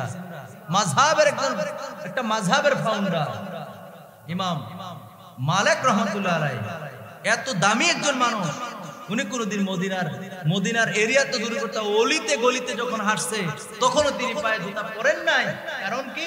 আমার নবী যদি কোনো একদিন এই জায়গা দিয়ে হাঁটতে যায় আর আমি মালিক যদি এই জায়গা দিয়ে জুতা দিয়ে নিয়ে হাঁটি, তাহলে নবীজি এই জায়গা দিয়ে হাঁটছে তো নবীজির কদম যদি এনে পড়ে আর আমার জুতা লইয়া কদম যদি এনে পড়ে, এই বেয়াদবির কারণে শেষ হয়ে যাবো। কত ভয় নবীর প্রতি, কত ইজ্জত, নবীকে কত সম্মান করেছেন, ঠিক কিনা বলে? এই সম্মান উঠে গেলে এই হজের লক্ষ লক্ষ টাকা খরচা করে হজ করবেন, কোন লাভ হবে? আমার বাড়ি মহালক্ষ্মীপাড়া কাছে, এই দুঃখে শুধু আমি সিদ্ধান্ত নিয়েছি হজের কাজ করব। উমরা এবং বড় হজের কাজ শুরু করেছি, মাত্র 15 থেকে 20 দিন হয়। অলরেডি 6 জন মক্কা শরীফে হজ করতেছে, আলহামদুলিল্লাহ কইতেন না? আমার মুআল্লিম বলছে আপনি যদি কিছু টাকা আপনারা দিতে হয়, কারণ কাজ দিতে করি কমার বেশ তো টাকা দিবে না? আচ্ছা এই যে কোরআন হাদিসের কথা কইতেছে, আমার ভাইয়েরা কি কমার বেশ আমার কিছু হাদিয়া দিত না? এটা তো দিব নাকি? তো হজের কাজ করলে হাদিয়া দিব না?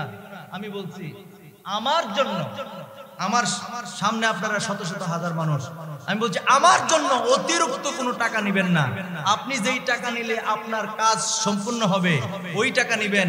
আপনি যে প্রফিট করবেন 10 টাকা হোক 20 টাকা হোক, সবসময় যেটা করেন ওইখান থেকে যদি মন চায় যে মিনহাজের মাধ্যমে এনে 5টা লোক আসছে 10টা লোক আসছে আমাকে দিতে মন চায়, তাহলে দিবেন, নতুবা আমার জন্য 1 টাকাও বাড়ায় নিবেন। আলহামদুলিল্লাহ।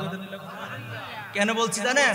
যাবে মক্কা মদিনায়, পৃথিবীর সবচাইতে উত্তম জায়গায়, ওই জায়গায় যদি আমি মিনহাজ 5000 টাকা পাওয়ানোর লেগে প্রতি জনেতে উমরাতে কিন্তু 5000 চেয়ে বেশি লাভ হয়। যে যত যেই কাফেলাত থাকো বেশিতে বেশি 5-6 হাজার টাকায় লাভ থাকে। বড় হুজুর লাভ করে 40-50 হাজার টাকা। কথা বুঝছেন? তারা কাজ করে 12 মাসে, তাদের ব্যাপার। তো আমি বলছি আমার কারণে ওই যে 5000 টাকা বেশি নিতেন আমারে দেওয়ার জন্য, এটা ছাড়েন, এটা ছাড় দিয়ে দেন। এটা কি দিয়ে দেন? ছাড় দিয়ে দেন। পরে 1,35,000 টাকা থেকে আমি 1,30,000 টাকা করে পাঠাইছি। আমি বলছি আমার দিতে হবে। রাগ হয়েছেন আপনারা?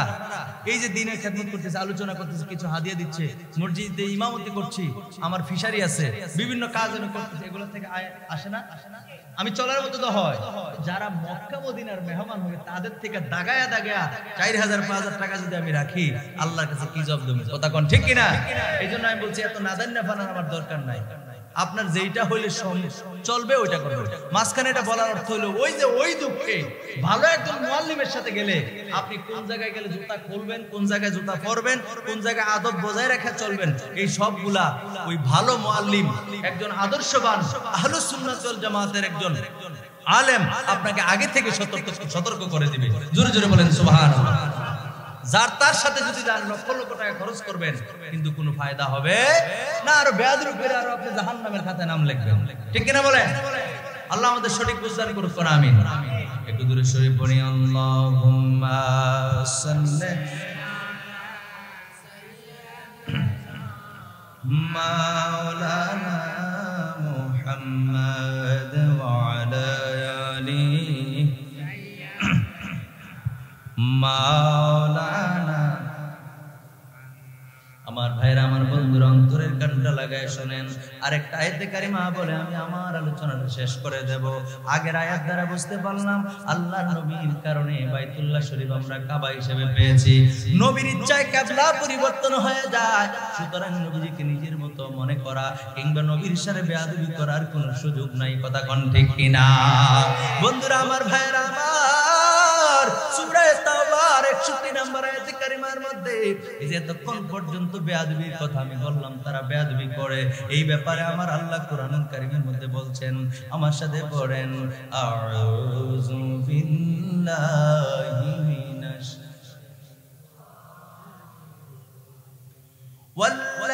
ওয়াল্লাযীনা ইউযুনা রাসূলাল্লাহ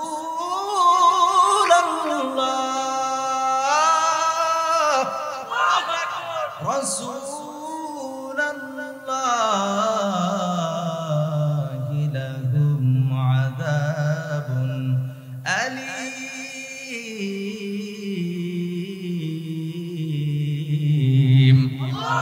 আল্লাহ পাক রব্বুল আলামিন বলছেন, আমি একটু অসুস্থ, যার কারণে আমি টেনে পারতেছি না বন্ধুরা আমার। আল্লাহ পাক রব্বুল আলামিন জানিয়ে দিয়েছেন, ওয়াল্লাযীনা ইয়াকুযুনা রাসূলাল্লাহ, যারা আমার রাসূলকে কষ্ট দেয়। কথা কার? এই জবান খুলে বলেন কথা কার? আমার আল্লাহ কয়, যারা আমার বন্ধু নবীর কষ্ট দেয়, আল্লাহ জানিয়ে দিলেন লাহুম আযাবুন আলীম।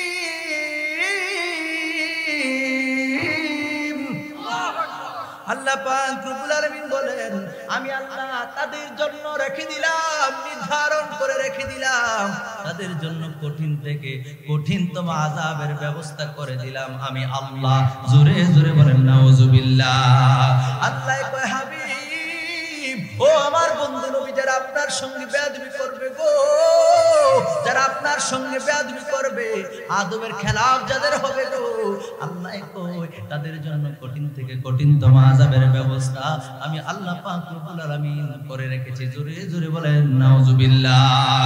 এখন নবীর দরবারে গেলেন, বেয়াদবি হলো, নির্ঘাত জেনে রাখেন, যদি বেয়াদবি হয়ে যায় জুতা পরলে আদব হবে, পৃথিবীর এমন কোন মানুষ বলতে পারবে না। পারবে? এই জন্য জুতা খুললে আদব রক্ষা করার চেষ্টা করে। এটা নবীর দরবার, পৃথিবীর কোন মামা খালুর দরবার না, ঠিক কিনা বলেন ভাইরা আমার, বন্ধুরা আমার। নবীজিকে আমার মতো বলা কিংবা নবীজির শানে কোন রকমের বেয়াদবি করা, বুখারী শরীফের মধ্যে এসেছে। আল্লাহর নবী বলেন, আল্লাহ পাক রব্বুল আলামিন আমি নবীকে দ্বারা জান্নাতকে উদ্বোধন করাবেন, আমার পূর্বে কাউকে জান্নাতে প্রবেশ করানো হবে না।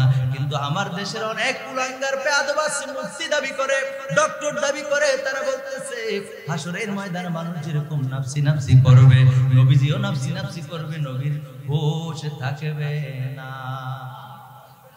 কয়েকজনে খালি বুঝতে কয় নাউজুবিল্লাহ, বাকি তারা কোন না কেন? আরে বুখারী শরীফের মধ্যে এসেছে, আল্লাহর নবী বলেন, আমাকে আল্লাহ পাক রব্বুল আলামিন সর্বপ্রথম জান্নাত আমাকে দান করবেন, আমি জান্নাতে প্রবেশ করব, আমাকে দিয়ে জান্নাত উদ্বোধন করাবে। আর সেই জায়গায় আমার দেশের এই ফাড়া মৌলবীগুলা মাইকে এবং সোশ্যাল মিডিয়ার মাধ্যমে বলতেই থাকে নবীজি নাফসি নাফসি করবে, নবী কি জান্নাতে যাবে না জাহান্নামে যাবে, এটা নবী নিজেও বলতে পারে না। জোরে কোন নাউযুবিল্লাহ। এই সমস্ত দল ত্যাগ করেন, যার ইচ্ছায় কিবলা পরিবর্তন হয়ে যায়, যিনি চাইলে আকাশের চাঁদ দ্বিখণ্ডিত হয়ে যায়, যিনি চাইলে ডুবন্ত সূর্য আবার উদিত করতে পারে, আর যিনি চাইলে খেজুরের ডাল তরবারি হয়ে যায়, সেই নবীর সাথে বেয়াদবি করে, সেই নবীর শানে কোন রকমের কোন বেয়াদবিমূলক আচরণ করে আল্লাহর কোন বান্দা জান্নাতে যেতে পারে না, পারে না, ঠিক কিনা বল? নবীজিকে আমার মতো বলার কি দরকার মিয়া? তোমার নামাজ তুমি পড়ো, তোমার ইবাদত তুমি করো, রাজার লগে হাজা ধরো, থাকবো কোন অস্তিত্ব? কতক্ষণ থাকবে?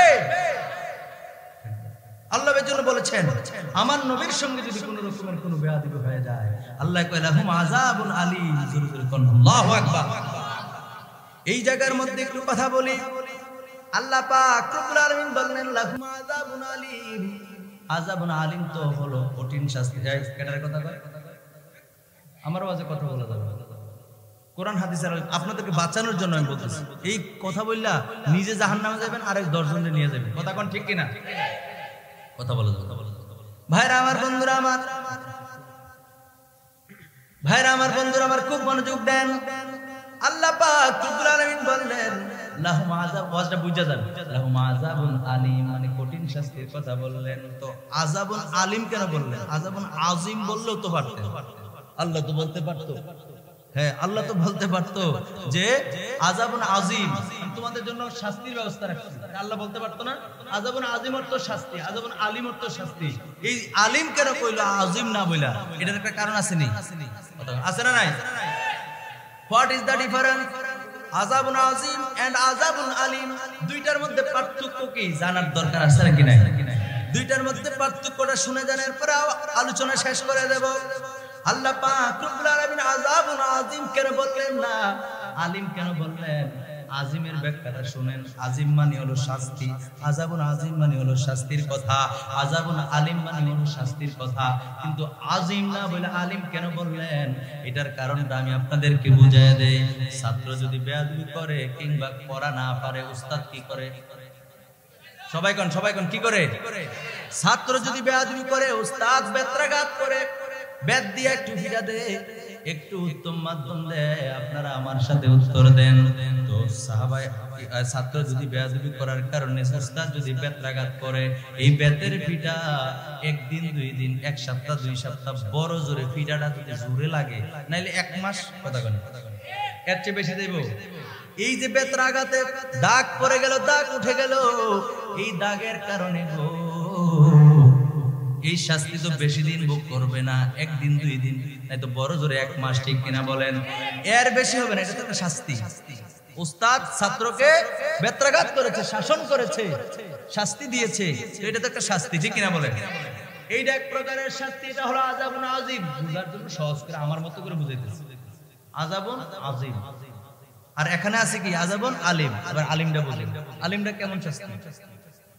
আযাবুন আলীমটা হলো, বন্ধুরা আমার, ভাইরা আমার, আযাবুন আলীমটা হলো আমাদের মা বোনেরা যখন রান্না করে, রান্না করার সময় একটা জিনিস দিয়ে মাছ লাড়াছাড়ি করে, মাছ এটার নাম কি? এই যে মাছ ফুলদানি, এটার নাম কি? কথা কয় না। মা বোনের মাছ লাড়াছাড়ি করেন একটা জিনিস দিয়া, এটার নাম কি? মাছ ফুলদানি। ওই মাছ লোহার মাছ ফুলদানি যদি গরম কইরা আপনার পিঠে লাগায়া দেওয়া হয়, বলেন তো দেখি, এই যে কষ্টটা দিল, এই যে কষ্টটা পাইলেন, লোহার শিক গরম করে আপনার শরীরে লাগাই দেওয়ার কারণে যে শাস্তিটা দিল, এটা কি 1 দিন 2 দিনে যাবে, না 1 মাস 2 মাসে যাবে, নাকি 1 বছরও এটার শাস্তি পাওয়া লাগতে পারে নাকি পারে না? এই বন্ধুরা রে, আল্লাহ পাক রব্বুল আলামিন এটাই বুঝাইতে চেয়েছেন, লাহুম আযাবুন আলীম। আল্লাহ বুঝাইতে চাইছেন আমার নবীর সঙ্গে যদি বেয়াদবি হয়, তাহলে সহজ কোনো শাস্তি নাই, শাস্তি হবে কঠিন। এই জন্য আল্লাহ আলিম শব্দ ব্যবহার করেছেন। জোরে জোরে কোন আল্লাহু আকবার। তাহলে বোঝা গেল নবীর সাথে বেয়াদবি করলে ওই শাস্তিটা কঠিন হবে, ওই মাসুলদানির মতো। বুঝার জন্য বলছি, শিক্ষকের বেত্রাঘাতের মতো এত সহজ হবে না, এটা আরো কঠিন থেকে কঠিন হবে। একবার শাস্তি দিলে বারবার ব্যথা পাবে। ওই শাস্তি, ওই আযাব আল্লাহ রেখেছেন তাদের জন্য যারা নবীর শানে বেয়াদবি করে, ঠিক কিনা বলেন? আমার কথা না আল্লাহর কথা? এই যেরকম আমার কথা না আল্লাহর কথা। এই কথাটা আমার আল্লাহ পাক রব্বুল আলামিন আর একটু ব্যতিক্রম করে বলছেন সূরা আহজাব। কোন সূরা? কথা কানা, কোন সূরা? এই সূরাটা যখন পড়ছি তখন আপনারা দেখেন আউযুবিল্লাহ কইরা আয়াতটা পড়ছি, বিসমিল্লাহ পড়ছি। আপনাদের মসজিদের খতিব সাহেব হুজুরকে জিজ্ঞেস করেন, হুজুর কোরআন শরীফের সূরা কয়টা? বলবে 114টা। হুজুর কোরআন শরীফ 114টা সূরা হওয়ার পরেও একটা সূরার শুরুতে বিসমিল্লাহ নাই, ঠিক না হুজুর? এই সূরাটাই হইল 9 নাম্বার সূরা, সূরা তাওবা। ঠিক আছে নি? বিসমিল্লাহ কি আছে? আবার কোরআন পড়তারেন নি? আছে নি বিসমিল্লাহ? বিসমিল্লাহ নাই, সুবহানাল্লাহ কোন না? একটা কারণ আছে না? কোরআন শরীফে 114টা সূরা, কিন্তু হ্যাঁ না নাই কইছা। ওমা আন্নে কি ইয়া কও? হ্যাঁ উনি বলছে কি দেখছে না, না দেখছে দেখছে, কইতে দেখবো থাকলে না দেখতো, ঠিক কিনা বলে ভাইরা আমার বলছে মুরব্বী মানুষ ভাইয়া। আরে মুরব্বীর কথা একটা কথা মনে পড়ছে, কইলাম নাকি কইতাম। এক মুরব্বী এক ছোট করে কইয়া একবার সহজ, মুরব্বী যারা আছে তাদের জন্য জান্নাত সহজ মিয়া। তোমরা যারা যুবক এত পণ্ডিত হইছো, আমি এই বিশ্বাস করেন আমি এই মোবাইল চালাই ঠিকই, আমার যত ওয়াজের ভিডিও আছে সব আমার ছোট ভাইরা কাজ করে গেছে, আমি বুঝি না, আমি কি বুঝি না। তো দিন দিন যারা মুরব্বী আছে তাদের লাগিয়া যারা এখন বর্তমানে ব্যাটালিয়ান আছে ওগুলা এর চেয়ে আরো ফাঁকনা, কথা কোন ঠিক কিনা? আমরার চেয়ে বেশি বুঝে, তার চেয়ে যেরকম আমরা একটু বেশি বুঝি, তো আমরার চেয়ে আমরা ছোটরা আর একটু বেশি বুঝি, কথা কোন ঠিক কিনা? কেউ এই বুঝটারে ভালো কাজে লাগায়, কেউ আবার খারাপ কাজে নেয়, ঠিক কিনা বলেন? তো মুরব্বীরে যদি কই বাবা এই খারাপ লাগতেছে, ওয়াজ কিন্তু শেষ, আমি যদি কই বাবা আমার মোবাইলটা আপনার দিলাম, আপনার ফুতের কাছে একটা ফোন দেন, ও মা গো এটা ধরতাম পারি না, কথা কোন ঠিক কিনা? ঠিক নি বাবা, কোথায় জানি রিসিভও করতেও জানে না, কল দিতেও জানে না, কয় অ্যান্ড্রয়েড সেট সম্পর্কে আমার ধারণা নাই। তার কারণ হলো তারা এত সারাক সুতন না, এই সহজ সরলতার কারণে তারা জান্নাতে যাইবো আগে, কথা কোন ঠিক কিনা? এত বাটফারি সিটারি বুঝে না। বর্তমানে দেখেন না এত বুঝার কারণে ওই বিকাশে কেমনে পিনকোড নিয়া আপনার ব্যালেন্স খালি করে লা, আছে নাকি নাই? কথা কোন আছে নাকি নাই? এই সিটারি আহারে সোনার সার একদিন বুঝবা, কথা কোন ঠিক কিনা? বুঝে তো না, বুঝবার কবে বেন্দা দিয়ে যখন ঠিক মতো দেন্দা ফেরেস্তায় ফিটাইব, হ্যাঁ তখন বুঝবো, তখন কি বুঝবে, আগে বুঝবে। তো মুরব্বীর কথার সাথে একটা কথা মনে হয়েছে, কইতাম এক মুরব্বী ওই যে বাটন সেট যেটা সুইচল আর কি, বুঝিন অন্ধ এটাও ছিলেন না, বুঝুন কিরা এটি দুইটা যাইতেছে সবার হাতে অ্যান্ড্রয়েড সেট, বুঝিনি বাটন সেট কোনটা? মোটো ফোন নাকি তা মোটো ফোন কোন, বাটন সেট কোন, যেটাই কোন, ওই মোবাইল নিয়ে দিছে ওনার ছেলের কাছে। কার কাছে? মনোযোগ না হলে কইতাম, কার কাছে দিছে? ছেলের কাছে ফোন দিছে। ফোন যে দিছে মোবাইল টেয়া থাকলে না যাইতো, তো টেয়া না থাকলে কি কয় আপনার মোবাইলে পর্যাপ্ত ব্যালেন্স নেই, ঠিক কিনা বলেন? এটা কি পুরুষ মানুষে কয় না মহিলায় কয়? কণ্ঠটা কার? এটা কিন্তু সেটিং করে কোনো মহিলা কয় না, মানে মহিলা মানুষের কণ্ঠটা সেটিং করে দেওয়া একবারে, ঠিক কিনা? ওই বুড়া মেয়ে তো না জানো সাথে, বুড়া মেয়ে সাথে কয় কি ফোন দিলাম ফুতের কাছে, রেখে ফুত থেকে বিয়ে করে নিল না, বেরিয়েতে কথা লাগে গেছে, বেশ খবর আছে সেটা কয় তোরে কথা গতি কাটা কইছে, আমার ফুতের কাছে তো মোবাইল তাড়াতাড়ি, ফুতের কাছে মোবাইল দিব কইতে, বেটার মোবাইল টেহা নাই এডে না কইতে আছে, আমরা দিলে বুঝতে আছে না, কো মোবাইল আমার ফুতের কাছে দাও তাড়াতাড়ি। এত সুজা মুরব্বীরা, কথা কোন ঠিক কিনা? সুজা ভাই ইমাম সাহেব কয় দেখছে মজা করছে, কি করছে ভাইরা আমার, বন্ধুরা আমার, মূল কথা চলে আসে। এই জন্য আমি বলছি তাদের জন্য জান্নাত খুব সহজ, তারা এত কিছু বোঝে না, বাটপারি সিটারিও তাদের মধ্যে নাই, আমাদের চেয়ে বহুত বালা। মসজিদে গেলে ইয়াংদের যুবক বয়সের ইবাদত আল্লাহ সবচেয়ে বেশি পছন্দ করে, আর এই যুবকেরা আছে যত সব বাটপারি সিটারি চুরি বাটপারির মধ্যে, কথা কোন ঠিক কিনা? মুরব্বীদেরকে মসজিদে পাওয়া যায় বেশি, ঠিক কিনা বলেন? যুবকরা রাগ করো না, আবার তোমাদেরকে বলতেছিলাম মানে যারা করে তোমরা যদি কও হ্যাঁ বাড়ি কাছে থুইয়া কাছে বইলা এত কথা কয় আমরা রে লইয়া যে ভাই যে উনি কেমনে আমি দেখে দেব, আমি আপনাদেরকে বলতেছি না, যারা এরকম করে তাদের উপরে হতেছে ওয়াজ, ঠিক কিনা বলেন? যেটা আমি বলতেছিলাম কোন দিক জানি গেল, ভুলে গেছি, একটু দূরে সরে পড়ি, আল্লাহুম্মা সাল্লি মাওলা, বিসমিল্লাহ না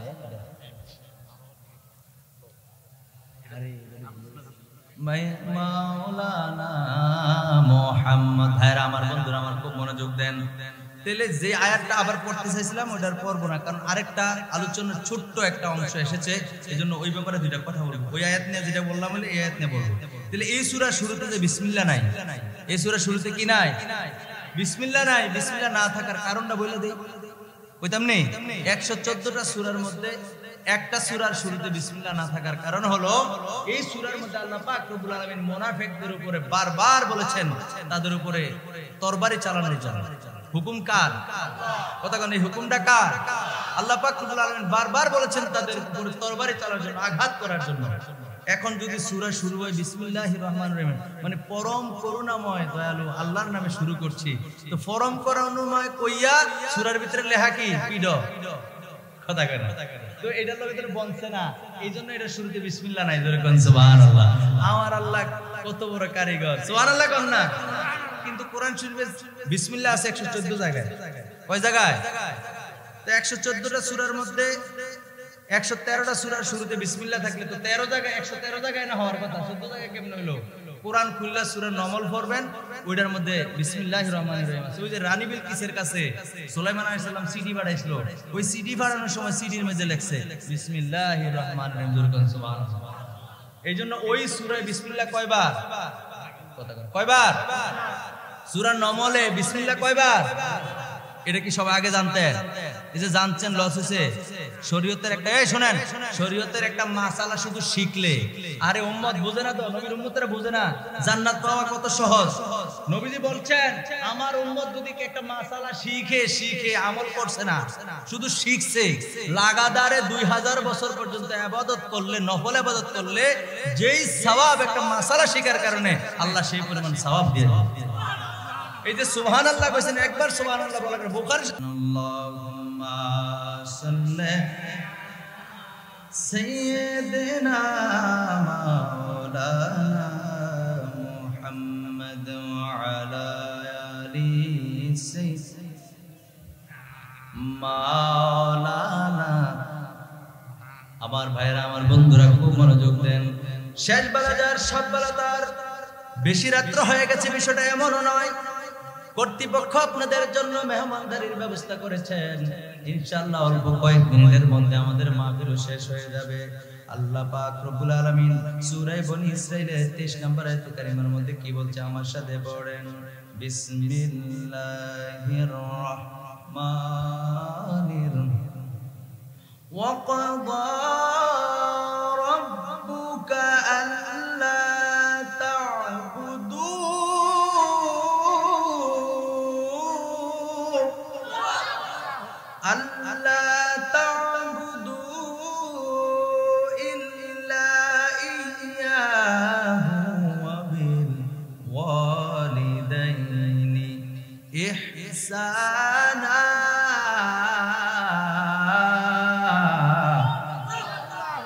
অন্তরের কানটা লাগায় শুনেন।